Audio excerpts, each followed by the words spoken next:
No problem. I hope I'm not muted. No, I hear you, bro. I hear All you. right, we're good. We're good. All right, the draft is on the way, and as we mentioned in the last game, the draft is a very, very important part of this game. MVP Phoenix start things up by taking out both OD and Shadow Demon. None of that double save shenanigan, because they just didn't get to play the Dota that they wanted to play, which is That's good. run over. Yeah, because up to this point, it was feeling like MVP was Ten like, we're gonna seconds play our remaining. game, we're gonna do our MVP thing, and not. I'm Five sure they seconds respect their remaining. opponents, but based on the draft, it didn't really look like it. But now they are, and they respect it MVP's just the way turn to Secret pick. respect them. Banning out the silencer does allow an Oracle to slip through, and I want to say that this might be the first Oracle of the day for me, at least. So we'll have to see. It's been a lot of fun, Ten and seconds remaining. well, it definitely limits a lot of heroes from being picked Five up. What seconds was remaining. once a very popular Bat Rider might not look so good anymore, Lumi. And Omni Knight. Reserve And We've been time. Omni seeing a Knight. couple of those combined with Terrorblade, for example. Team Not gonna Secret's happen, turn to or pick. at least I don't think should happen, because Orgo counters that one out as well. And also the offlane Darkseer. Good luck getting your Iron Shell shenanigans going there. It's not gonna work. Yeah, that's probably part of the reason that this hero is Ten seriously on the up and seconds up. I remaining. mean, some few, really saw the potential. I mean, when Five he first came seconds out, he was remaining. absolutely ridiculous. If you're talking about the whole false promise with the invis with like the 10-second cooldown, Reserve that time. was when it was out of control. Then they nerfed him down a bit, and then to some they looked at him, they're like, he's a bit complex. I don't even know how to I don't even know what his abilities do. I don't know which abilities what. But now that people are, once he came into captain's mode, obviously they want to learn the hero, and his true potential has really been unleashed. And what do you think, Lumi? Do you think he's in a good spot? Do you think that it deserves some attention now from the Mighty Frog to maybe nerf him down a bit? I think so. I think Keeper he's. of I the mean, the way that light. MVP picked it, it doesn't really fit particularly MVP's with their turn to ban. playstyle, like per se, where they just run in and get kills. But with that, he does have the high burst damage. We talked about how he kind of limits what Team your Secret's opponents can turn to draft ban. because he counters so many of the hero pool. You also have to worry if your puppy, like suddenly Oracle Huskar is a thing. That's something you have to prepare against, and he's just Yep. so good at saving people as well. So yes, I do believe this hero requires a nerf. Um, Interestingly, that we see Team Secret taking MVP's out the Darkseid turn to ban. themselves. Yeah. Faces Void is already picked, but I guess they're expecting Faces Team Void to be a Secret's safe lane. turn to ban. That is really where he's been seeing most of his time recently, too, which is surprising. I mean, come MVP's TI, it turn to was pick. the top pickup to go in the off lane for sure. But yeah, as of recent, Manta Diffusal, safe lane farming Faceless Void has pretty much been on repetition here. So can't Well, help but acknowledge that Secret, by the way, picked up the greatest hero in the game, of course, Keeper of the Light. 10 seconds A remaining. formidable the support, Puppy, one of the best at it. Should be a good time. Five the winning seconds team did remaining. play safe lane Void every time they got it. So Yeah. Shadow Void is definitely Reserve what time. they're calling him now. We'll see if he's going to be going for the Lincoln spill that he went for. Keeper Light, good hero. Mana Leak is not going to be as annoying this game though, as Bounty you can hunter. actually get rid of it with the Team Orgo debuff. Secret's What turn else to can't the pick. hero do? Yeah, right? Oh, going for the Fortune bounty. Stand. Oh, yeah, yeah. Oh, you know what? He's also quite good against Kunkka. You see somebody getting X, pop that face edict on him, and no magic damage shall be MVP's taken on turn the to hero. pick. It's quite God dang, ridiculous. this hero is actually just so good. I love him in Overthrow, too. I've been abusing him in Overthrow, straight ags, and just sniping all the kills. But, like, I'm one of, Okay, like, 20 people who play that game still, so it's quite unfortunate. Ten But seconds I like it. remaining. PA is going to be picked up Facts. here, this time by Secret, not MVP. Team So Secret's turn we'll to be pick. interested to see what they can do with it. This is no four-position shenanigans here. Seems to be a clear-cut, straightforward core. And, something that we used to see Forever play, I would imagine, quite a bit. So seeing him play it now with a Secret 10 jersey, seconds remaining. interesting. And, Yep. yeah, should be a good time. Five And this is the seconds first time I've remaining. seen Dobu being playing Bounty Hunter as well. To me, this is his signature hero. I think he's best at Reserve roaming time. supports. And he generally even starts boots first on Bounty Hunter, depending on whether the warding goes well or not. Maybe not. The Orb of Venom build probably a little bit better. He's gonna have a tough time here actually getting kills against PA mid though, especially if he skills Blur at level 2, expecting these backstabs from happening. It's going to be a fairly kind of tempo-heavy game here for MVP. They could actually pick up quite a bit of kills and ward off a lot of the Team Secret pressure as well. I do want to talk about quickly between Orgo and PA, as they have quite a bit of back and forth. Obviously, you can Fate's Edict the PA and just lock her out of attacking early on because she is disarmed. But she's actually one of the best heroes against Orgo because how quickly you could burst down a single support. Sometimes you could catch Orgo, busy healing other teammates. You come in from the backside, a dagger, a blink strike, and he's dead with a crit or two. So yeah, the two heroes kind of counteract each other quite well.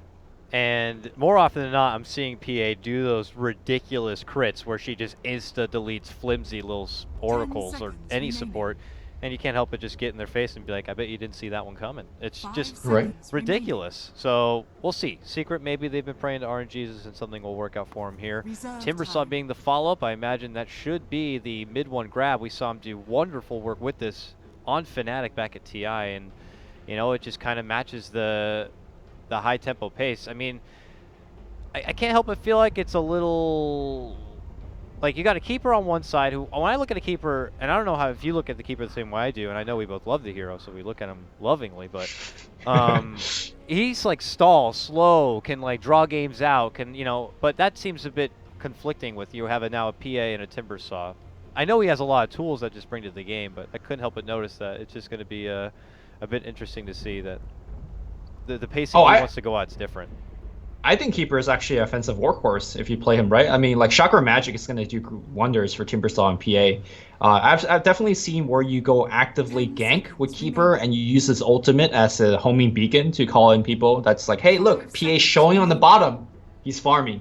There's no ganking PA. Suddenly he's top because of Keeper. So it depends on how you play it.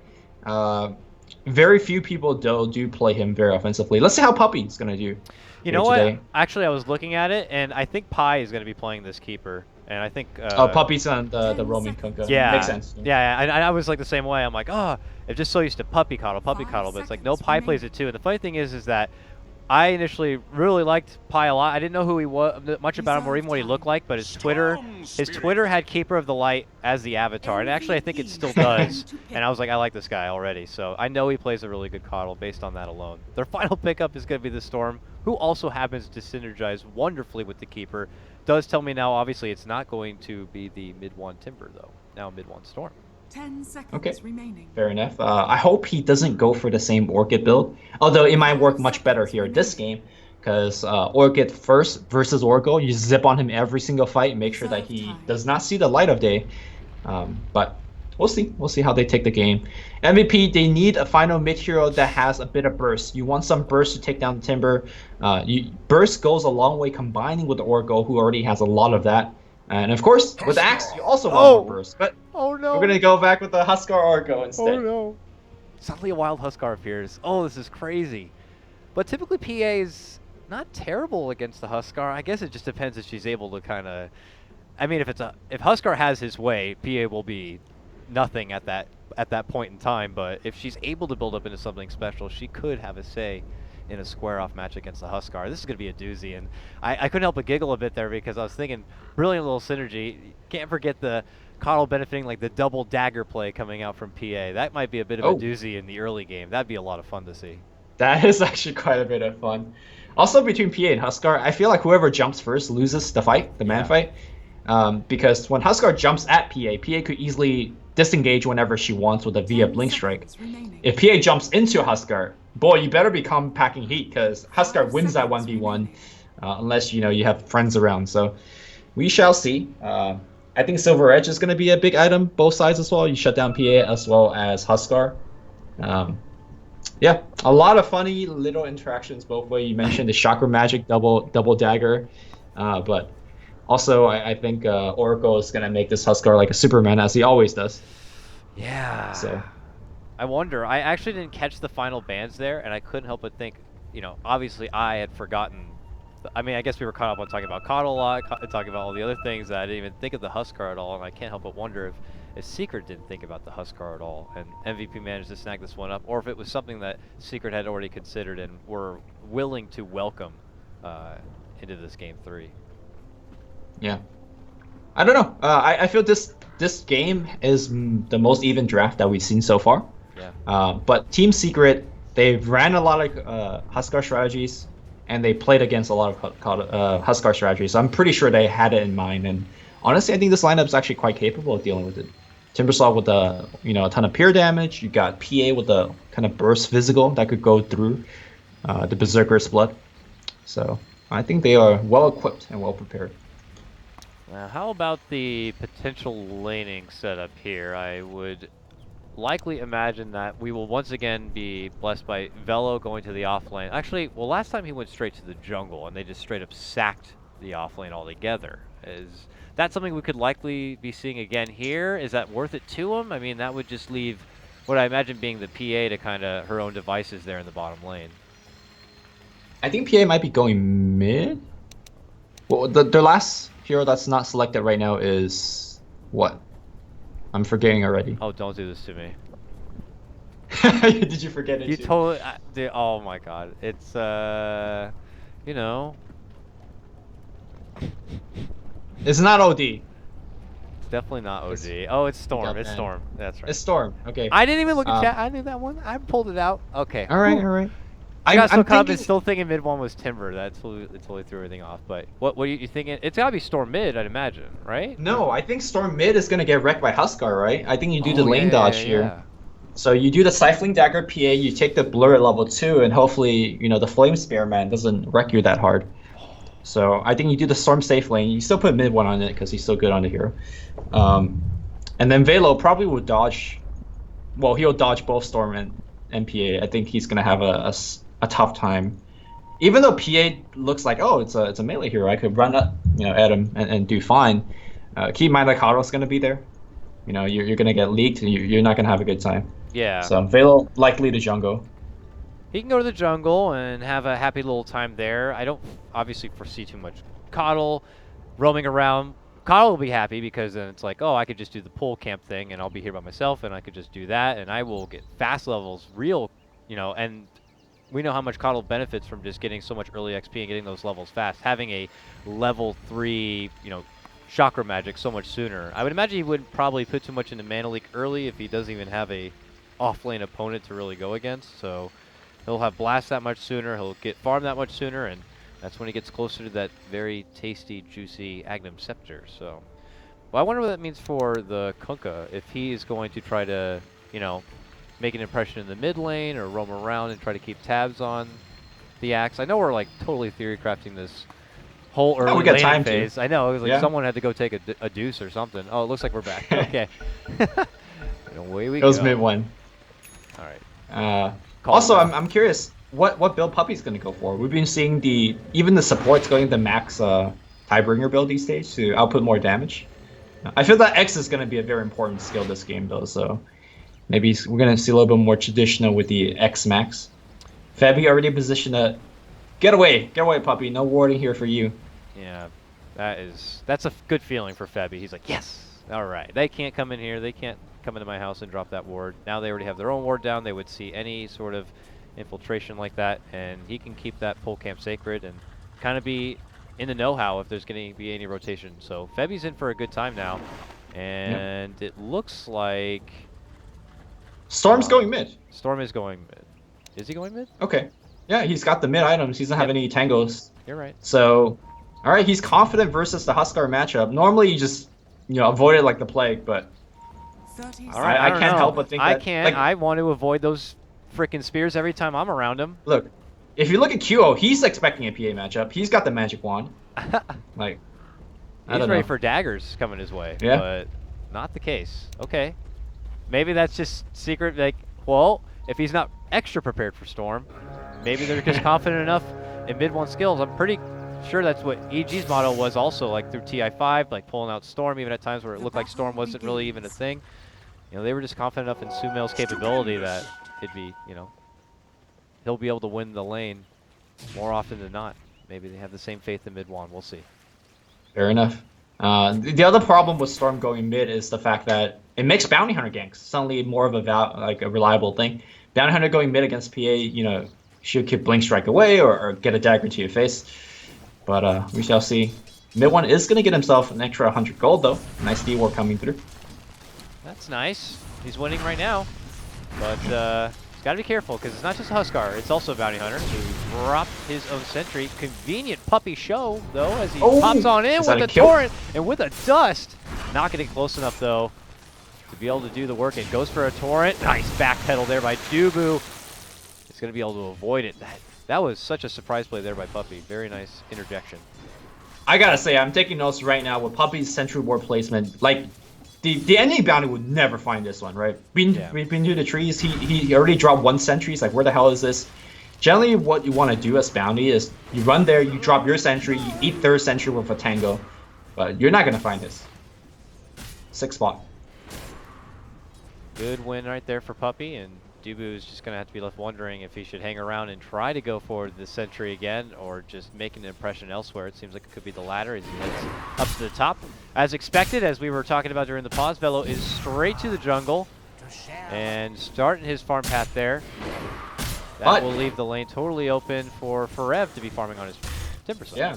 Yeah. That's what I was going to say. He could have had that 1v1. I mean, he played the other side last time, and he got the first kill. Maybe he feels like, look, this is not a favorable matchup for me.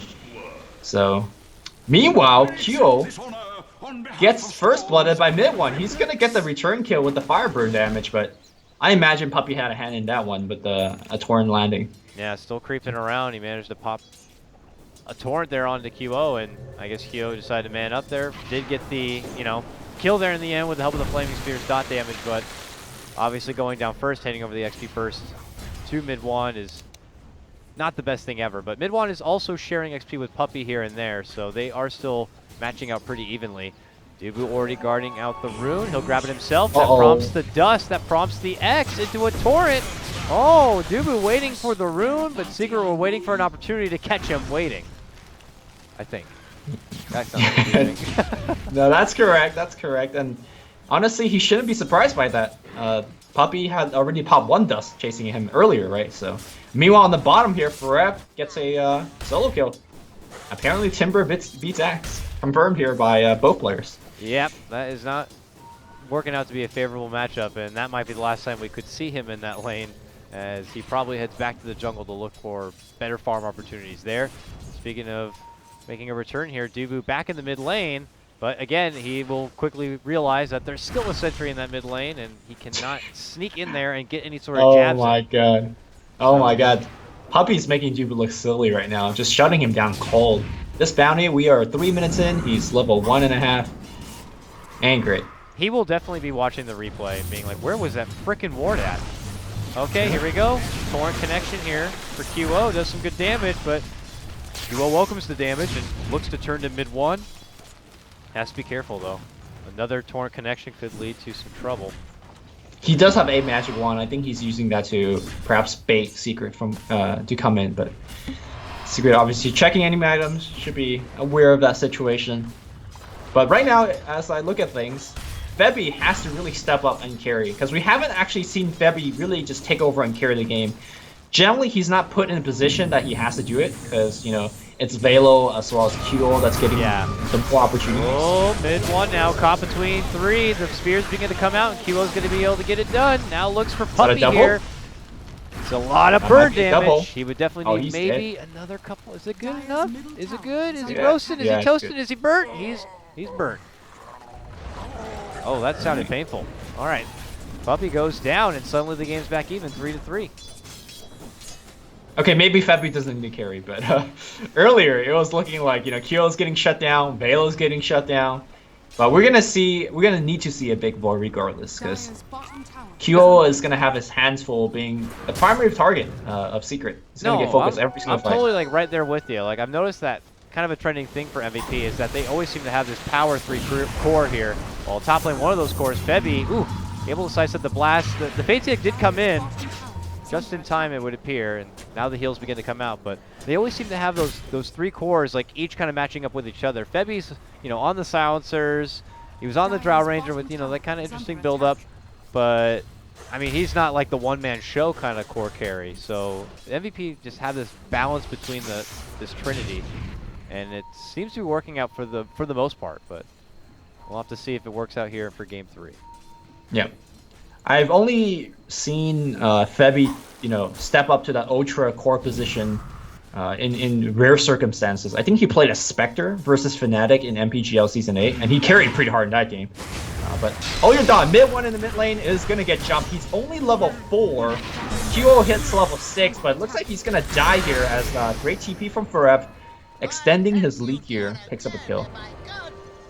We're hoping to see if the Dubu Bounty Hunter was also going to be in the area. Not the case, as Dubu head out the back door, but yeah, nice quick prompt rotation. Looks like they were expecting, just in case, a Valiant jump in from QO. They would have a TP at the ready, which allowed the Timbersaw to kind of make his move and his first real impression outside of the bottom lane. This does open up the bottom lane for Velo to kind of quickly get back on track as he's about to get to his level 7. Obviously not the gross early farm that he had in his previous game, but nonetheless still looking to make track and try to get underway towards that Blink Dagger. QO back at the mid lane now, and we'll see. As he gets closer to this armlet, Huskar begins to take off eventually, and then we'll have to see where QO goes from there. Yeah. My question is, how is mid one going to get this last level to level 6 as well? Sentry already being dropped puppy with these creative Sentry placements. They will see Dubu coming in. Is that a kill? Sentry and then a drop again. They will find a ward for trouble, but here comes Velo. They want to kill here. Going on mid one. Mid one gonna get taunted, but is Huskar jumping? Huskar doesn't want to get into that really death. Forev now chasing them away. Mid one's still very healthy. QO perhaps a little bit too deep. Will get chopped by Forev. Oh my god. Now Forev, though, he also goes down. Ryzen's able to kind of blast him apart with the help of the Purifying Flames, but then they quickly focus onto him, making Chase blast flying through. It's a puny little blast, but it's good enough to be able to add an extra bit of peppering damage. Mid one will get the last hit in, and that's Secret picking it right back up as they make a 3-for-1 trade. A great rotation in by Forev, but even though he does go down, he certainly helped turn that fight right back and around. They need the Timbersaw there for this Huskar. I believe all 5 Secret player were there, right? Yeah, definitely. Fight. With Pi showing up there at the end, that was all 5. Oh no, yeah, that was all 5. They definitely need to. Oh, bottom is Dubu gonna get MP. Needed 1 crit, whether it's a dagger crit or a blink strike crit. Did not get it. But. See, I'm always somewhat scared when I see Huskars being picked and they just start dying in the early game. It generally does not bode well. Because to me, he's one of the most momentum-based heroes. Yeah, but he's even worse than Drow by far. Like, definitely just probably the most highest momentum-dependent kind of a hero in the game, I would say. So with that, they have a quarter to meet, an armlet that should be in line, and obviously he will hit a huge power spike at that, and then you wait for the follow-up when your Oracle's able to get the False Promise online. And then it's time to go here if you're MVP. And if they're able to balance that together, along with this track coming out from the Bounty Hunter, I mean, you could tell they kind of put this all together so that they hit this huge monster moment. You know, Axe Blink on top of that too, Chronosphere. Like, it all needs to happen at once, or, yeah, Secret will just take the game right back, and MVP will not have much say in the matter. Yep. It seems like Febby is not going to be going for any kind of core physical right-click build. He's going for the Vlad, so Febby once again playing the semi-carry row and putting most of the heavy lifting here on QO. And this is all QO, right? Because Velo's not going to be carrying that hard with an axe either. But like you said, it's a timing game here for MVP. And whether they're going to kind of tie things together in the next 5 minutes, we have to wait and see. All right, QO jump behind there by Forev. Spots out Febby, and Febby will excuse himself from the lane and go back to where the creeps belong. And we check out back and below. We've had a free lane here for QO for quite a while, so I'm sure they're kind of passing the memo along that mid one has also been missing, as he's gone and taken business in the jungle on the side. He's also going to reach a good moment where he can kind of find some business elsewhere on the map. Ball Lightning is up, and I would imagine with his next level, we'll probably go for the Vortex and consider some new opportunities in the horizon. But yep. I wonder if MVP is starting to think about Roshan. It's a very obvious move at this around stage of the game, so Secret should be very aware of it as well. Looks like MVP is going to invade the jungle, maybe put a stop here to the storm jungling. Puppy did actually end up going for the battle build. Tidebringer max so far. Oh yeah. Babe? Comes with that, and like I would imagine the armlet build up. And, well, he's got to battle sooner than he wants, though, as he gets caught on the bad side of a call. Both just fly through, but so does the dunk. And that's going to get Velo the nab. Here comes Forev, looking to make the jump on the Pebby. Speaking of jumps, there's QO, moving on in, looking to go for MP. Brightest light ever blocking my screen right now, but there goes QO. False Promise is going to hit up, and Pi has to run on back. But that burn so hard, won't be enough for the takedown. No, yes it will. Well, one last right click, we'll get it from Febby. Meanwhile, Forev will get that finish onto Huskar. A 3-for-2 trade. And Febby needs 10 more seconds before he can get a nice time dilation. Okay, all right then. Oh, fair enough. Time walk to the high ground. X, pullback from Puppy. Time dilation, Febby running away, man, making him work for it. Dubu's here now, and we'll start dishing out some track. Adds with the move speed, and that will allow Febby to make it away. Woo. I'm not sure whether you saw the Chrono beginning of the fight. He hit absolutely nothing. Kunga was just on the edge of it. I think he wanted to get Kunga on the edge so the axe could keep on right-clicking. But we call that a zoner. Hopefully Febby does not zone for the rest of the game, and we actually put heroes in the Chrono. Also in that last team fight, we see how good Keeper of Light is versus Huskar. Like Blinding Light with the mana leak on top. Huskar already has a mana issue as it is, because, you know, his only spells cost 170 mana, and the hero does not build mana. Yeah, Huskar? he is always in a position where he likes to chase pretty often, and the chasing doesn't really happen once your mana leaked up. So that is being just pushed all over the place by Blinding Light. It's going to be tough, and I don't foresee him kind of making his way towards any sort of way of really kind of dealing with the blind either. So this is, we'll have to see. QO, you could feel it as they head again down south, looking for opportunities. They know that they need to kind of be able to begin to take tier 1s and control these fights, but oh my god. All right, well, they're dead for sure, and this is going to be Secret turning the corner now. Kiwo's stuck in a bit of an awkward spot, but here comes the jump in from Febby. 10 seconds, though, before Chrono's going to be up. Forev happy to dance right through him, but with the spears continuing to chunk on out, they will be able to burn through the Timber Saw and take him down. All right, that's a nice nab, but losing both your supports to start things off, unfortunately, doesn't make it too good.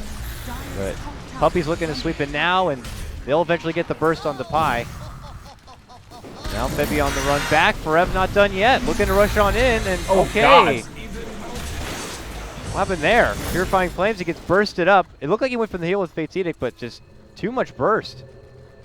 Yeah, Fate's Edict only blocks magic damage. It's not block pure damage. And Forever was like, okay, I'm a Timbersaw. Yeah. I got nothing but pure damage. Here it comes. So one thing that the Huskar player can do versus the Keeper of Light is you wait for those spells to be casted on you, the Blinding Light as well as the Mana Leak, and then you use your jump, because your jump puts you magic immune in the middle of your jump. So essentially debuffs all those bad negative stuff off of you, and you get to play. But generally you kind of have to just initiate the fight by jumping in, so Koto wins, as Koto always wins. I have to assume at the end of the day, MVP cannot feel satisfied with where they are in the game right now. I mean, no. Certainly need to be on the up and up. I mean, it obviously goes without saying the stigma is there. You have a Huskar, you have to really be the ones in control, but I've only been seeing Secret really kind of taking the best moments in these skirmishes. And here they are looking to go on the offensive once again. Kyo needs to be careful here. Look at that. Offensive setup from Pi, bumping back with the Blinding Light. Allows Forev to shred on forward here. QO going to be going down, and they make it look effortless, and they will just walk out and away. Just the tag team taking out the biggest power hitter, and where all the eggs are put in on the Huskar basket. Secret totally in control. I mean, when you see the Keeper of the Light running into a Huskar to initiate a fight, that is not a good sign for MVP. And that goes back to what we talked about. Like, you can't always rely on Kyo, because Kyo will get targeted out and shut down. Sometimes Febby needs to step up. And it looks like at least the team's decision is not having to step up, at least not right now. Vlad's finish, no signs of any Blaze of Alacrity, no Yasha, no Diffuser Blade. And honestly, again, back to this Timbersaw, is there any answer? They have no burst damage to kill him. The problem is they have so much trouble with these four. As the boat flies forward, and Forev just does utter destruction with the boat also connecting. Kiwo will get the false promise. He's going to try to do his damage to stay alive, but look at him. Caught in a chakra, too much damage. He is down for sure. MP has shown himself in the fight. And he said that you had to worry about the rest of my team, but I am finally here to play. And he squares up, gets a nice, cute little crit onto his former teammate and sends Febby away. And this is not boding well. QO goes down once again. They're finally able to bring down the Timber Saw, but the point I was going to make before the fight broke out is they were having enough trouble with everyone else. MP wasn't even getting involved, but now he's involved, and he has a Desolator. Yep. And the nice thing about him is he gets to play like a Spectre the whole game, where he could just farm, and then as the fight breaks out, Pai's going to call him in. And that's why he doesn't need to be involved, but he's always involved. Same thing with the Storm, so it's rough here looking for MVP. And Febby might actually die. 5 heroes on the Radiant side surrounding him. Oh yeah, they're all here.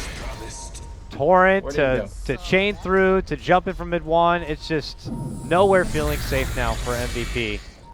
As just look at these wards too from Secret, just littered throughout the mid lane. Viewage up and above the Roche towards the ancient camp. They'll see Dubu come down. They already pinged out his ward. Oh, MVP is just going to be shut in the dark here soon. And with the momentum just continuing to slow down. I mean, that period I was hoping for, you know, I was calling out for, the Axe, the Blink Dagger coming online, the Chrono, the track money, none of this happened. None of it, unfortunately, for MVP. Well, the thing is, they have the tools to do it. They just haven't actually found the time to do it, because it's Secret that's actually driving the tempo. Secret is saying, okay, we're going to fight now. We're going to fight here. And by the way, we're going to always fight when one of you is dead, because they're so good at just getting these quick kills with Timbersaw. Whereas MVP, you know, they can't even group up and smoke. Okay, they finally have done it, but I believe Secret is aware of it. Well, let's see. I mean, MVP can't help but feel like they're reaching a bit here, but they'll let Dubu head out in front, but Secret are a little further away, hanging around the mid lane, still kind of rendezvousing together. They are going to go for their own smoke play here. All right, interesting enough. No Secret. Okay. Comb up and around, but as we all know, MVP far from there. So it looks like teams just kind of doing the classic do-side-do around each other. Unless Dubu heads up this way, and it looks like we could have some action. Puppy's invis, but he has a sentry, so they spot out Dubu. They're going to pop the dust. They move on in.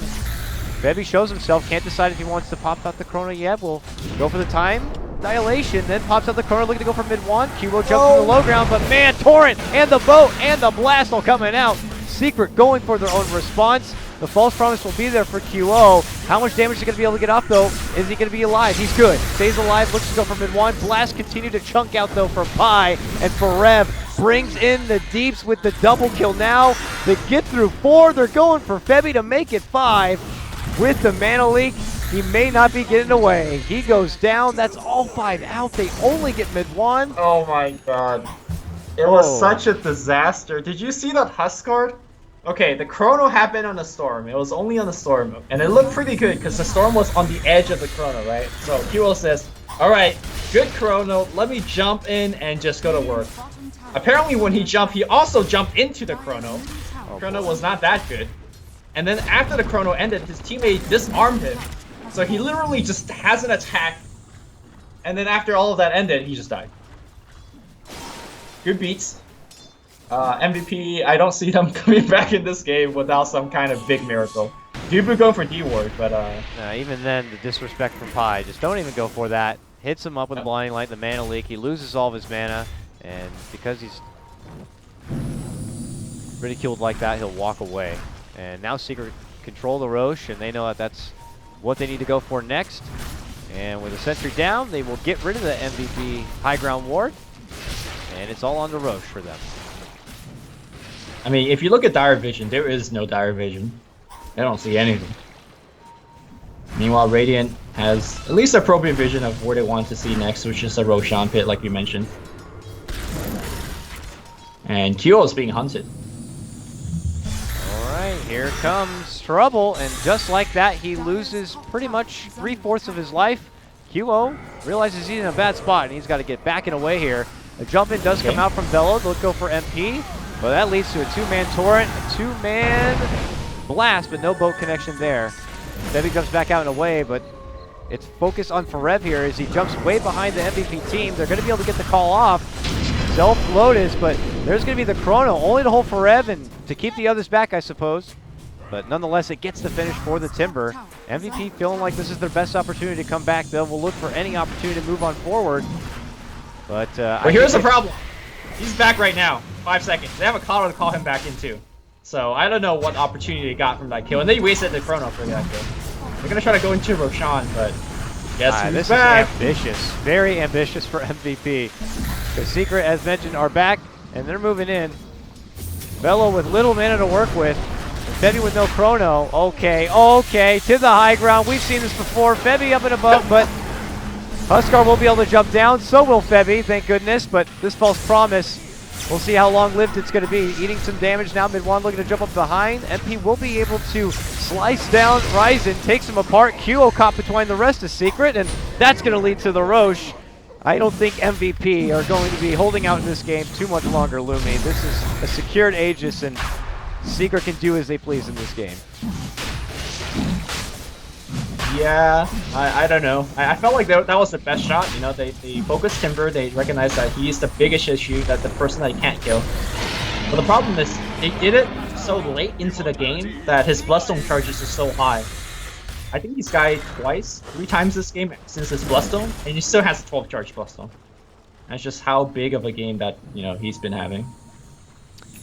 It's been and really, he's only gonna get harder to kill.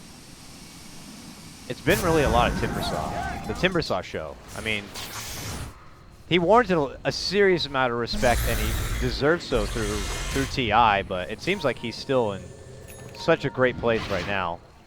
I imagine he's just going to be possibly one of the power picks for this tournament throughout this event. We saw him in every game today, right? I want to say so. Man. Yeah, every time I looked over my screen, there's a Timber zapping around. The thing is, as much as I see these big Timber games, I also see Timbers just get shut down and just do nothing. Again, it just goes down to the draft. The last pick for MVP, I kept saying they need some burst damage to combine with their axe. You need to burst down the Timber, magic or physical. Dobu's gonna get caught. Man, he lost nearly half of his life from Kai's blast alone, and then sure enough, Puppy will be right behind him to catch him with the X. That only leads to his immediate demise. And now he's out of the equation for about 30 seconds. So here comes Secret now, confidently outside the front door of MVP's home. Looking to close things out. Looking to take game 3 and get into the upper part of the playoffs. Of the bracket. Putting him into a top seed. But they're taking it slow. Look at this. Oh, no, never mind. Simple X. Yeah, they don't want to give any towers. Yeah, relieve away the pressure. They have 2 ways to mitigate, and this is a couple of times we've seen that, the Kunkka and KotL pairing together. I mean, you can really go anywhere you want, and you have an Uber waiting for you. Radiant's bottom tower is under attack. He really is, actually. Oh, the double dagger, do you see that? Yep, it's wonderful. I love it. Please do more. No crits. No crits. I want to see more. Please, give MP Chakra Magic. There it is. All right. Double dagger, double dagger, double dagger, double dagger. There we go. Oh, that's one. Get the next one. It's 2. No Again, crits. no crits, unfortunately. All right, bit of a bummer. Well, the nice thing is, with PRD, they build upon each other. Oh, there you go. That's a crit. Very nice. And just like that, they'll have to quickly bandage up the wounds here. Secret just kind of toying with them a bit, but obviously know they are well in control. And we'll dip on back. There is still one more outer tower here for MVP in this bottom lane. So Secret will get back to the grindstone here and be able to push it down. And at that point, MVP will be stuck inside. And Secret will look for ways to be able to infiltrate here. And I imagine they have some pretty good options, Lumi. Being able to siege in. I mean, it's like a lot of the other games, Torev can confidently jump in there and cause chaos, but we'll have to see. MVP. Oh man, did they get spotted? Pilot did a blinding light and just pieced out there. Oh, Torev doesn't care though. Yeah, Torev didn't know what was happening. He just walked right into it, but turns into mid-1, grabbing up Dubu, who gets sliced up from Torev. Velo with a jump in. They'll follow it up with the Chrono. A lot of hate here to get mid-1. That's all for the Aegis. Bump back quelling. As they run back in, a blink out, MP on the back end of a false. Can he make it away? He's good. Now it's going to be on to Velo here. A jump in from mid-1. Meanwhile, Forev cleaning up elsewhere, and then they get the cleanup onto Ryzen. Forev with the triple. Probably the final save for MVP as they clean house, a full 5-man wipe. Secret lose nobody, with the exception of the Aegis. And now we're looking to close things out. Right.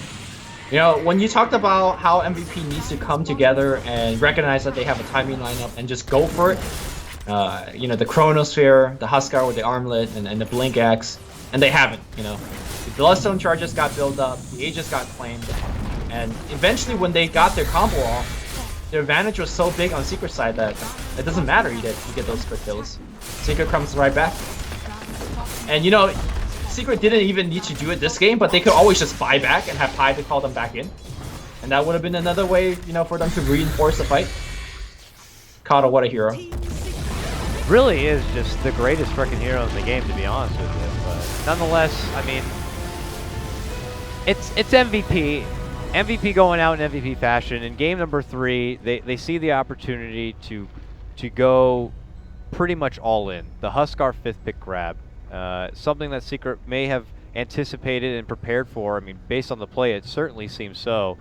But unfortunately for this case, MVP are not going to be able to just kind of be over aggressive and run through their opponents. Team Secret hold their own, man, and it's looking pretty good. I mean, yep. They get the final say, and 31-13. Oh, one more thing. This game, it wasn't just like Team Secret outdrafted them. I think they outdrafted the Huskar as well. But did you see how Kunkka just shut the heck down of the Bounty Hunter early on? Doobie had nothing going. He was like level 1 or level 2, like 5 minutes in the game. It was just multiple places where Kunkka outwarded him. There was multiple dust kills, and it was as a bounty player that was really hard to watch. I guarantee, Doobie's probably hopping into the replay as soon as possible to figure out like where that mid lane sentry was. Puppy's placement of those warbs was ridiculous. And good stuff. We don't see Puppy play Bounty Hunter a lot, but he certainly knows how to play against it, and really shows it there. So with that, things fortunately trickle apart for MVP, and that's going to conclude this game now. So with that said, we're going to hop into our final series, which it is going to be taken over by the great duo of OD and Draskell. I'm going to be able to head out. Lumi, thank you so much for joining me. It's been an absolute pleasure. So please show your support and love to Lumi and hit him up on his Twitter and his Twitch. And, well, anything else you'd like to say before I throw things out? No, thanks for having me. I enjoyed casting with you. I'll be back. I think I'll be casting with LD tomorrow, the day after, so I'm looking for that as well. Whoa. Thank you guys for watching. Throwback, LD Lumi. I like it a lot. All right, guys, take care. Tune in for a fresh-faced OD and Draskell. I'm going to be going off to bed. Enjoy the rest of your day. Take care.